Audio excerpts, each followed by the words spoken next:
छत्तीसगढ़ के भुइयावा सब जन के मैं स्वागत करत हूं। और आज के कार्यक्रम के मुख्य अतिथि श्री श्याम पटेल जी, शाला विकास समिति के अध्यक्ष, श्री ओम प्रकाश चौबे जी, प्राचार्य एकलव्य आदर्श आवासीय विद्यालय छोटे मुड़पार, आज के कार्यक्रम की अध्यक्षता कर रहे हैं। विशिष्ट अतिथि के रूप में माता श्रीमती जलमंती भगत जी को मैं मंच पर आमंत्रित करता हूं। मंच पर आने का कष्ट करेंगे। माता के रूप में यहाँ पे आई हैं। अमन भगत की माँ है। मैं उनका भी विद्यालय परिवार की ओर से हार्दिक अभिनंदन करता हूं। और श्याम पटेल जी और चौबे सर जी से अनुरोध करता हूं कि दीप प्रज्वलन के लिए माँ सरस्वती के समक्ष आएंगे और दीप प्रज्वलन करेंगे। और स्वस्ति वाचन के लिए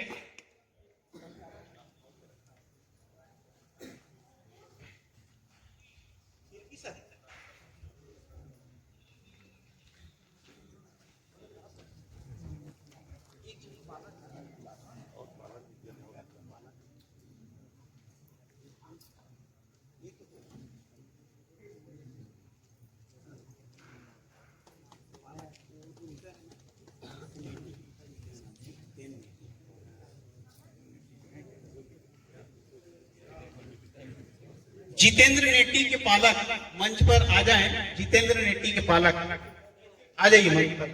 जितेंद्र नेटी के पालक मंच पर आ जाइए, दीप प्रज्वलन करेंगे।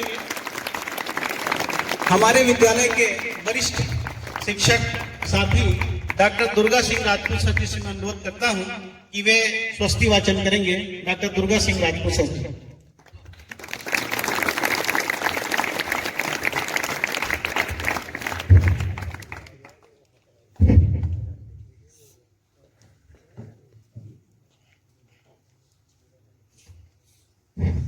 ओम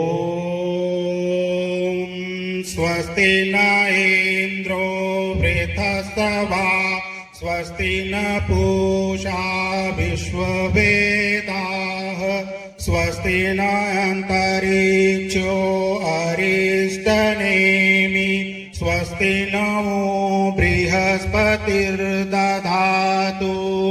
ओम शांति शांति शांति।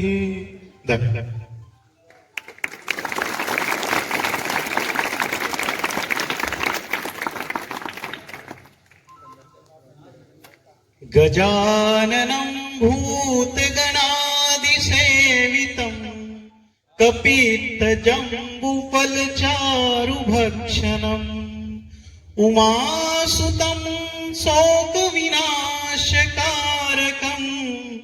नमामि विघ्नेश्वर पादपङ्कजम्। वक्रतुण्ड महाकाय सूर्यकोटि समप्रभ निर्विघ्नं कुरु मे देव सर्वकार्येषु सर्वदा।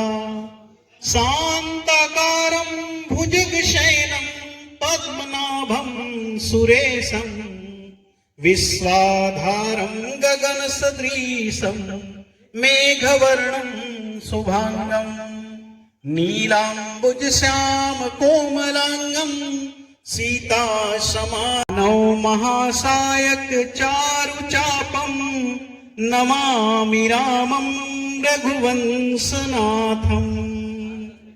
या कुन्देन्दु तुषारहार धवला या शुभ्रवस्त्रावृता या वीणावरदण्डमण्डितकरा या श्वेतपद्मासना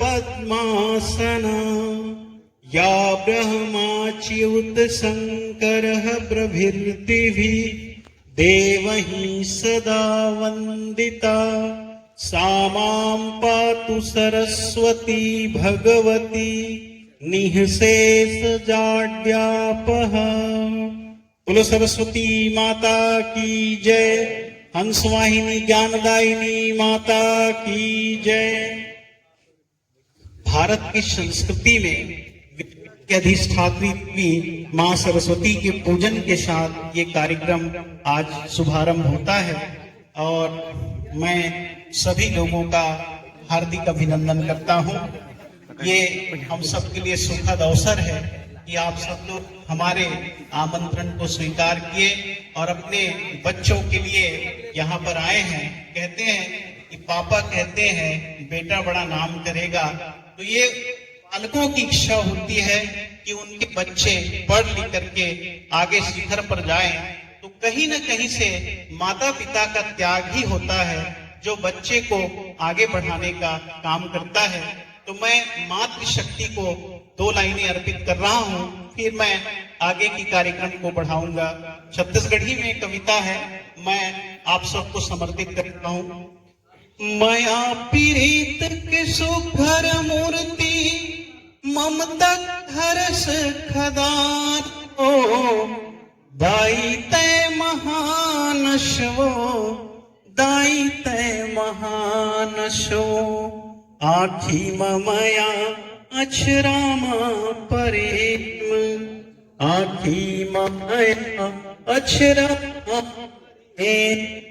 हृदय दुलार हो दाई तय महानशो दाई तय महानशो कच्चा मसुत के दाई जगल सुखामा सुताए सवा कच्चा मसुत के दाई जगल सुखामा सुताए सवा दुख यो पीरा सही के हासत जिंदगी बिताए सो हासत जिंदगी बिताए सो मोर बरदाई ईश्वर अल्लाह गीता पुराण सो दाई तय महान सो दाई तय महान सो। तो ये माताओं के लिए समर्पित ये पंक्तियां हैं। यत्र नार्यस्तु पूज्यन्ते रमन्ते तत्र देवताः यत्रैतास्तु न पूज्यन्ते सर्वास्तु क्रियाः। तो जहां पे नारियों की पूजा होती है वहां देवताओं का निवास होता है, और जहां नारियों की पूजा नहीं होती है वहां सारे कार्य असफल हो जाते हैं। तो ये भारतीय संस्कृति में नारियों की पूजन की परंपरा है, और भारत ही ऐसा देश है जिसको भारत माता के नाम से संबोधित किया जाता है। तो इस कड़ी में हम सब लोग शिक्षा के साथ साथ संस्कार देने की व्यवस्था भी हम लोग करते हैं, और माताओं का इसमें सबसे बहुत बड़ी भूमिका होती है। पिता की तो भूमिका है ही है। पिता तो चुपचाप रह करके भी सारे दर्द सह लेते हैं। पिता तो चुपचाप रह करके भी सारे दर्द सह लेते हैं। अपने बच्चों के लिए बहुत सारे गम का घूंट पी लेते हैं, बहुत सारे गम का घूंट पी लेते हैं। कभी एहसास नहीं होने देते कमियों को, कभी एहसास नहीं होने देते कमियों को। वे पूर्ति के लिए अपना सब कुछ न्यौछावर कर देते हैं। इसीलिए तो उनका नाम पिता होता है, इसीलिए तो उनको पिता कहते हैं। ऐसे पिताओं को, पालकों को मैं विद्यालय परिवार की ओर से हार्दिक अभिनंदन करता हूँ। भले वो चप्पल नहीं पहन पाए लेकिन अपने बच्चों को जूता पहनाते हैं। भले वे चप्पल नहीं पहन पाए लेकिन अपने बच्चों को जूता पहनाते हैं। भले वे फुल पैंट नहीं पहन पाए लेकिन अपने बच्चों को फुल पैंट पहनाते हैं। ऐसे त्याग करने वाले माता पिता को विद्यालय परिवार की ओर से हार्दिक नमन करता हूं, और जितने भी पालक आए हैं उनको मैं हार्दिक धन्यवाद देता हूं। और मैं आज के इस कार्यक्रम के शुभारंभ के सरस्वती के वंदना के पश्चात स्वागत के लिए मैं आरंभ करूंगा।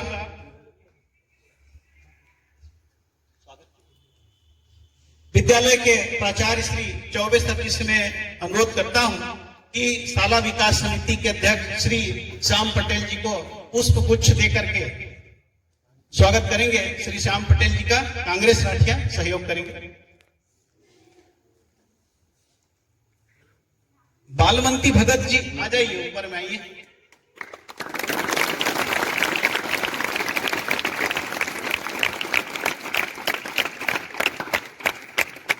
हमारे विद्यालय के प्राचार्य श्री ओम प्रकाश चौबे सर के स्वागत के लिए मैं श्री सत्यानु सेठका सर जी को आमंत्रित करता हूं कि पुष्प गुच्छ से उनका स्वागत करेंगे। श्री सत्यानु सेठका सर जी।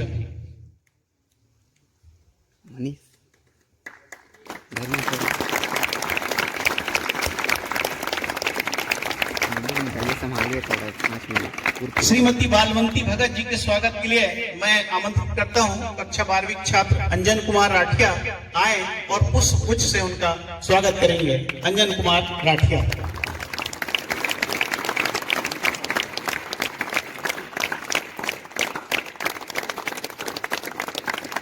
जितेंद्र नेटिक पिताजी से मेरा अनुरोध है कि मंच पर आने का कष्ट करेंगे।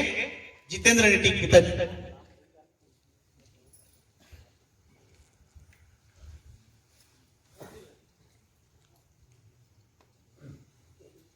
खीरेंद्र राठिया से अनुरोध है कि जितेंद्र नेटिक पिताजी का पुष्पगुच्छ से स्वागत करेंगे।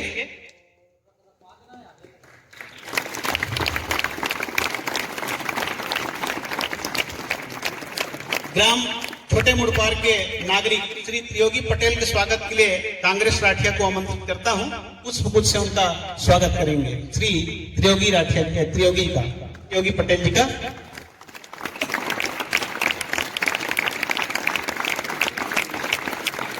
हरिशंकर राठिया से मेरा अनुरोध है और मनुराम सिदार से कि जितने भी पालक आए हैं उन सबका चंदन लगा करके स्वागत करेंगे। जितने भी पालक आए हैं सबका चंदन लगा करके और उनसे आशीर्वाद प्राप्त करेंगे।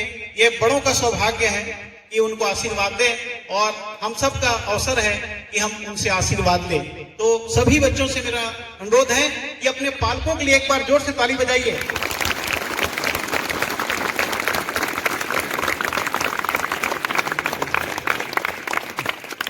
मैं शिक्षकों के स्वागत के लिए भी आमंत्रित करता हूं। श्री अपने छात्र कांग्रेस अवगत कराऊंगा कि इस विद्यालय की स्थापना 2 अक्टूबर 2005 को की गई। तब से लेकर यह विद्यालय निरंतर प्रगति की ओर अग्रसर है। तो साले प्रतिवेदन के लिए मैं संस्था के प्राचार्य श्री ओपी चौबे सर जी को आमंत्रित करता हूं कि वे साले प्रतिवेदन लक्ष्य प्रस्तुत करेंगे। श्री ओम प्रकाश चौबे सर जी मंच पर सादर आमंत्रित है। तालियों के साथ स्वागत करेंगे।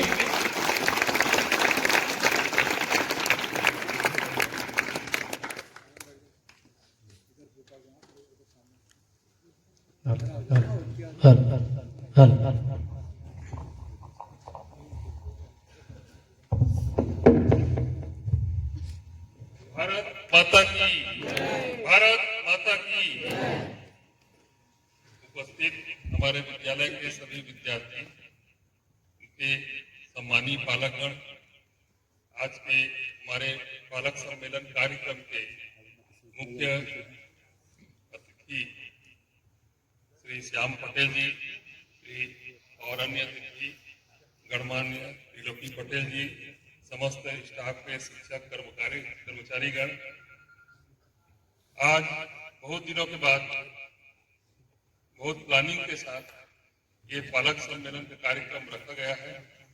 इसमें पालकों का सीधा सीधा हमारे विद्यालय से जुड़ाव होता है। तो पालकों के लिए कार्यक्रम है, विद्यालय से जुड़ने का उनका कार्यक्रम है। मैं बहुत संक्षेप में साला प्रतिवेदन पढ़ूंगा। संविधान के अनुच्छेद 275(1) के तहत 2 अक्टूबर 2005 को एकलव्य विद्यालय छोटे मुड़पार की स्थापना की गई थी।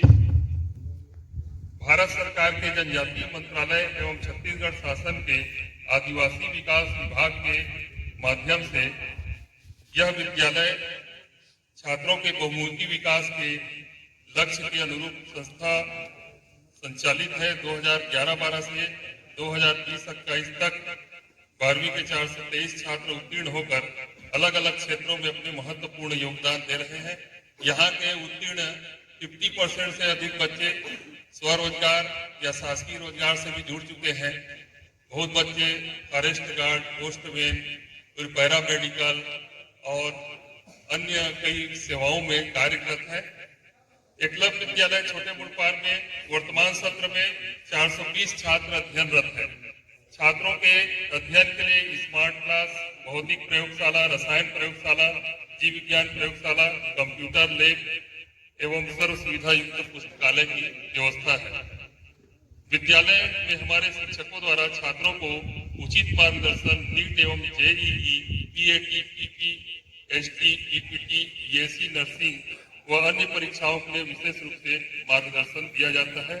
वर्तमान में सीबीएसई बोर्ड में छात्रों की अध्ययन अध्यापन की प्रक्रिया सतत एवं व्यापक मूल्यांकन द्वारा संपन्न हो चुकी है। क्योंकि यह एकलव्य विद्यालय पहले छत्तीसगढ़ बोर्ड से संचालित था, अब सीबीएसई पाठ्यक्रम यहाँ संचालित है। वर्तमान में 2012 से 2021 में 10वीं कक्षा प्रथम बैच रुस्तम राठिया ग्रामीण सूची में प्रथम स्थान प्राप्त किया था विद्यालय में। उसके बाद क्रमशः देवेंद्र राठिया, अविनाश उरांव, साहू राम राठिया, यशवंत राठिया, ज्ञान भूषण, रविशंकर राठिया, मुक्तेश करिया, परीक्षित राठिया, विकास नायक, त्रिलोचन राठिया, दुर्गेश राठिया। इस वर्ष दुर्गेश राठिया ने विद्यालय में 10वीं में सर्वोच्च अंक प्राप्त किया है। इसी प्रकार 12वीं कक्षा में 2012 से 2021 में मैं क्रमशः बोल रहा हूँ रोहित कुमार, करण सिंह राठिया, भूपेंद्र सिंह, महिपाल सिंह राठिया, दीपक लाल राठिया, कंचन सिदार, रविशंकर राठिया, प्रदीप सिदार, अरुण राठिया और इस वर्ष विश्वजीत राठिया ने प्रथम स्थान प्राप्त किया है विद्यालय में। यह संस्था पूर्णतः आवासीय होने के कारण अध्ययन अध्यापन के साथ पोषण युक्त भोजन की व्यवस्था छात्रावास में नियमित रूप से की जाती है। छात्रों को मौसमी फल, दूध आदि भी प्रदान किया जाता है। क्योंकि वनांचल से हमारे विद्यार्थी आते हैं तो उनकी पोषण की समुचित ध्यान रखा जाता है। पोषण आहार के रूप में उनको भोजन के अतिरिक्त पोषण आहार भी दिया जाता है और एक सर्व सुविधा युक्त आवासीय परिसर में निरंतर देख रेख में उनका सर्वांगीण विकास किया जाता है। शिक्षा के साथ साथ संस्कार भी महत्वपूर्ण है। छात्रों के सर्वांगीण विकास के लिए यहाँ खेल कूद भी कराया जाता है। इसी कड़ी में सांस्कृतिक कार्यक्रमों की प्रस्तुति छात्रों द्वारा समय समय पर की जाती है। विगत 2 वर्ष पहले राज्य स्तर में हॉकी में राज्य में दूसरा स्थान प्राप्त किया था हमारा विद्यालय। साहित्यिक और सांस्कृतिक गतिविधियों से छात्रों की प्रतिभा को निखारने का सतत प्रयास किया जाता है। शासन के मंशा के अनुरूप खेल गतिविधियों से छात्रों को निरंतर व्यायाम शिक्षक द्वारा मार्गदर्शन दिया जाता है। छात्रों ने राष्ट्रीय स्तर तक उत्कृष्ट प्रदर्शन कर सफलता हासिल किया है। यह संस्था आप सभी के सहयोग से निरंतर आगे बढ़ रही है। आपके बहुमूल्य सुझाव को हम आत्मसात करते हुए प्रगति की ओर अग्रसर हैं। साले प्रतिवेदन सादर समर्पित है और पालकों का सुझाव भी आमंत्रित है। धन्यवाद।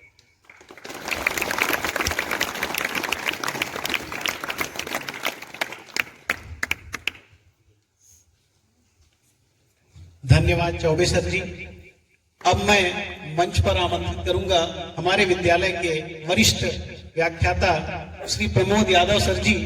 इस विद्यालय के विकास में उनका निरंतर योगदान रहता है और इस साल उन्होंने घोषणा किया है कि जो भी बच्चे मेडिकल में चयनित होते हैं 12वीं का, उनके 1 वर्ष की पूरा फीस देने की घोषणा किया है। ऐसे हमारे प्रमोद यादव सर जी के लिए आप लोग ताली बजा करके स्वागत करेंगे।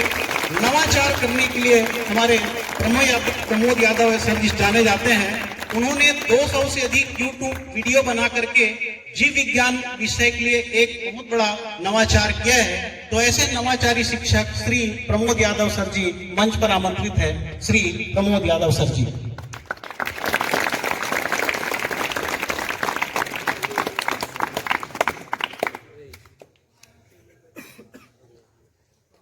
हमारे विद्वान शिक्षक, आज हम लोग विशेष रूप से पालक बालक शिक्षक सम्मेलन का आयोजन कर रहे हैं। हम लोग बहुत दिनों से देख रहे थे कि इस विद्यालय में पालक सम्मेलन नहीं हुआ है। इससे पहले 4-5 साल पहले एक छोटा सा पालक सम्मेलन हुआ था, जो कि कक्षा 11वीं के रूप में संपन्न हुआ था और उस सम्मेलन में बहुत ही कम पालक आए थे। उस सम्मेलन में स्टूडेंट शामिल नहीं हुए थे और करीब 5 से 10 ही पालक आए थे। तो हमारे प्राचार्य महोदय विशेष रूप से लगभग 4-5 दिनों से लगे हुए हैं कि हम यहाँ पर एक पालक शिक्षक सम्मेलन कराएंगे और उन्होंने ही विशेष रूप से इसमें अपना मार्गदर्शन भी दिया है और विशेष रूप से उन्हीं की देन है कि आज पालक बालक और शिक्षक सम्मेलन हो रहा है। इसके पीछे मुख्य उद्देश्य ये है कि कई बार हमारे जो पालक हैं अपने बच्चों को यहाँ छोड़ने तो आते हैं, लेकिन बीच में टाइम नहीं मिल पाने के कारण यहाँ के गतिविधियों से अज्ञान रहते हैं। तो पालकों के मन में भी एक रहता है कि हमारे बच्चे एकलव्य आदर्श आवासीय विद्यालय में पढ़ रहे हैं, तो पता नहीं वहाँ कैसे शिक्षा मिल रही है, पढ़ाई हो रहा है कि नहीं हो रहा है, हमारे बच्चे का तबीयत ठीक है कि नहीं है। वर्तमान समय में एक कोरोना नामक वैश्विक महामारी भी चल रहा है, तो पालकों के मन में भी एक भय बना रहता है। तो इसी उद्देश्य से हमारे प्राचार्य महोदय ने पालक सम्मेलन कराने का निर्णय लिया, जो कि एक बहुत ही स्वागत योग्य है। और आज के सम्मेलन में हमारे सभी बच्चे भी उपस्थित है, क्लास 6 से लेकर क्लास 12 तक हमारे पालक महोदय भी आए हुए हैं। आप लोगों का जो भी विचार रहेगा वो स्वागत योग्य रहेगा। कई बार ये देखा जाता है कि हमारे जो पालक हैं उसमें आधे से अधिक पालक तो मेरे ख्याल से शिक्षक हैं, या फिर शिक्षक भी नहीं होंगे तो सभी शिक्षित हैं, अन्य सर्विस में भी हैं। क्योंकि आप शिक्षक हैं तो आप भी हमारे जैसे पढ़ाने का कार्य करते हैं, तो आप लोगों का विचार और बहुत अच्छा रहेगा। आप जो अपने विद्यालय में जो नवाचार कर रहे हैं उसको भी हम लोग को बताइए, हम लोग से शेयर करिए कि मैं अपने विद्यालय में इस प्रकार से नवाचार कर रहा हूँ। तो सर जी आप लोग भी नवाचार को करके देखेंगे ताकि हमारे बच्चों को फायदा मिल सके। तो हमारे जो भी पालकगण है, किसी भी प्रकार से आप नवाचार अपने विद्यालय में कर रहे हैं तो उसका जानकारी आप हम तक जरूर पहुंचाएंगे, हम उसको अमल करने का प्रयास करेंगे। हमारे विद्यालय में लगभग 10 रोज पहले हमारे जो छत्तीसगढ़ सरकार के जो सीएम है, मुखिया है, वो एक जानकारी मांग रहे हैं कि यहाँ स्थापना से लेकर अब तक का अर्थात 2010 से 2021 तक का संपूर्ण जानकारी, जितने भी जो स्टूडेंट्स पढ़े हैं, 423 स्टूडेंट यहाँ से पास आउट हो चुके हैं 10 बैच में 12वीं में, उन सभी का डिटेल जानकारी मांगा जा रहा है कि प्रथम बैच जो 2012 में निकला था क्लास 12वीं, उसमें मान लीजिए 25 बच्चे पास आउट हुए थे कि 25 बच्चे वर्तमान में क्या कर रहे हैं, क्या सर्विस कर रहे हैं, स्नातक किए कि नहीं किए, पीजी किए कि नहीं किए। तो हमारे मुख्यमंत्री महोदय का हो सकता है लेटर आया है, उसमें यह जानकारी मांगा गया है कि कितने स्टूडेंट्स व्यावसायिक कोर्स में प्रवेश नहीं लिए हैं, इनका विशेष रूप से वो जानकारी मांग रहे हैं। तो मुख्यमंत्री महोदय का हो सकता है कि जो बच्चे यहाँ से पास आउट गए हैं लेकिन व्यावसायिक कोर्स में एडमिशन नहीं ले पाए हैं, अर्थात घरों में स्वरोजगार या फिर बेरोजगार है, उनको कोई न कोई व्यावसायिक कोर्स में प्रवेश दिया जाए। यदि व्यवसायिक कोर्स करते हैं, आईटीआई के अंतर्गत व्यवसायिक कोर्स होते रहते हैं, वहां से यदि कोई ब्रांच से आईटीआई करते हैं तो हो सकता है उससे अच्छा रोजगार या फिर उनको व्यवसाय क्रिएट किया जा सकता है। तो इसलिए हम लोग लगभग 10 रोजों से इसमें व्यस्त हैं। इतने व्यस्त होते हुए भी पालक सम्मेलन कराया गया, जो कि बहुत ही महत्वपूर्ण है। हमारे विद्यालय में विद्वान शिक्षक मौजूद हैं। यहाँ पर सेटअप के आधे टीचर प्रेजेंट हैं या फिर अधिकांश सीट खाली है, उसके बावजूद हमारे शिक्षकों द्वारा कड़ी से कड़ी मेहनत करके बच्चों को शिक्षा देने का प्रयास किया जा रहा है। आप लोग सभी जानते हैं कोरोना काल में लगभग 18 माह तक स्कूल नहीं खुला था, तो हमारे विद्यालय के सभी टीचरों ने अपने अपने तरफ से बहुत ही नवाचार किए और बच्चों को पढ़ाने का विशेष प्रयास किए। पिछले वर्ष ये देखा गया विशेष रूप से जो बोर्ड टीचर हैं या फिर बोर्ड क्लास पढ़ाने वाले जो टीचर हैं, प्रत्येक चैप्टर को विस्तार पूर्वक पढ़ाए हैं। यही कारण है कि हमारे विद्यालय का रिजल्ट अन्य विद्यालयों के रिजल्ट से बेहतर रहा है। कई बार ये देखा गया कि 12वीं में पिछले सत्र कोरोना के कारण एग्जाम नहीं हो पाए। हमारे जो स्टूडेंट्स हैं, छत्तीसगढ़ के जो स्टूडेंट्स हैं, अपने घरों में ले जाकर लिखे थे। इसके बावजूद वही स्टूडेंट वही स्कूल में अधिकांश 95 से ऊपर नंबर आए हैं जिनके यहाँ के स्टूडेंट ऑनलाइन क्लास ज्वाइन किए थे या फिर अध्ययन किए थे। घर ले जाने के बाद भी ऐसे स्टूडेंट जो साल भर तक क्लास ज्वाइन नहीं किए थे, पुस्तकों का अध्ययन नहीं किए थे, उनको उत्तर नहीं मिलता था 5 दिन में। तो हमारे बच्चे विशेष रूप से अध्ययन किए थे, ऑनलाइन क्लास भी ज्वाइन किए थे। यही कारण है कि हमारे विद्यालय में 20 स्टूडेंट ऐसे रहे जिनका परसेंटेज 95 से अधिक रहा। अन्य विद्यालयों में जो टॉपर थे 1 या 2 95 से ऊपर थे। हमारे विद्यालय में 20 स्टूडेंट ऐसे थे जो 95 से ऊपर प्रतिशत लाए थे, जो इस विद्यालय के लिए बहुत ही महत्वपूर्ण है। तो मैं कहना चाहूंगा ये जो पालक सम्मेलन है प्रतिवर्ष आयोजित होना चाहिए। इसमें आप लोग भी विद्यालय के गतिविधि से परिचित होते रहेंगे, हम लोग भी आप लोगों से मिलते रहेंगे। आप लोगों का जो भी विचार आएगा वो स्वागत योग्य रहेगा, हम उसको अमल करने का प्रयास करेंगे। इतना ही कहकर मैं अपना वाणी को विराम देता हूँ। जय छत्तीसगढ़, जय भारत। रसायन के आचार्य हैं जिनके कंधों पर बहुत बड़ी भार है। रसायन के आचार्य है तिलक राम सूर्या जिनका नाम है। आमंत्रित करता हूँ सूर्य की तरह नवोदित विधाओं को लेकर के अपने बच्चों को सींचते हैं हमारे तिलक राम सूर्या सर जी, 12वीं के कक्षा शिक्षक श्री तिलक राम सूर्या सर जी रसायन के व्याख्याता मंच पर आमंत्रित हैं।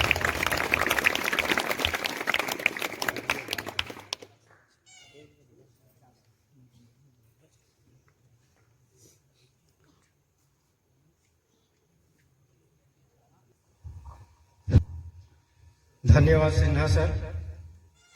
आज के पालक सम्मेलन में उपस्थित सभी मुख्य अतिथि पालकों का मैं एकलव्य परिवार की ओर से हार्दिक अभिनंदन करता हूं। साथ ही प्राचार्य महोदय, समस्त शैक्षणिक स्टाफ, गैर शैक्षणिक स्टाफ और ग्राम से आए हुए समिति के सभी गणमान्य नागरिकों का मैं एकलव्य परिवार की ओर से हार्दिक अभिनंदन और स्वागत करता हूं।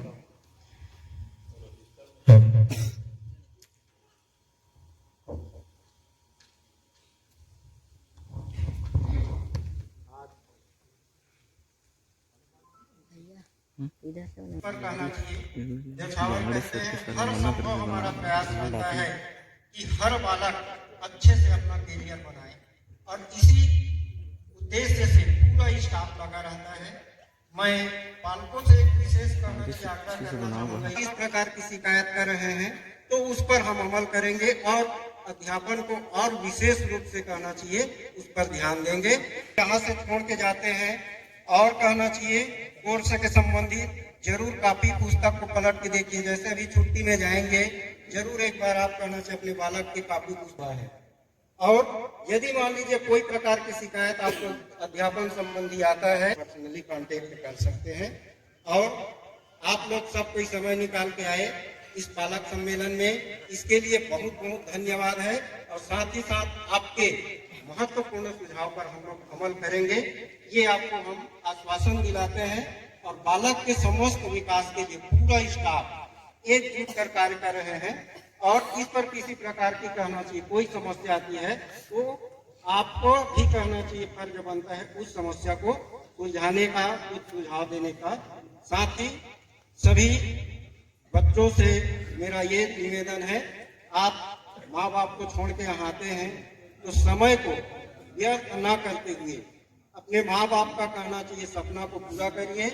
इधर उधर घूमने के बजाय, इधर उधर मोबाइल देखने के बजाय जो कहना चाहिए आपका मूल काम है करियर बना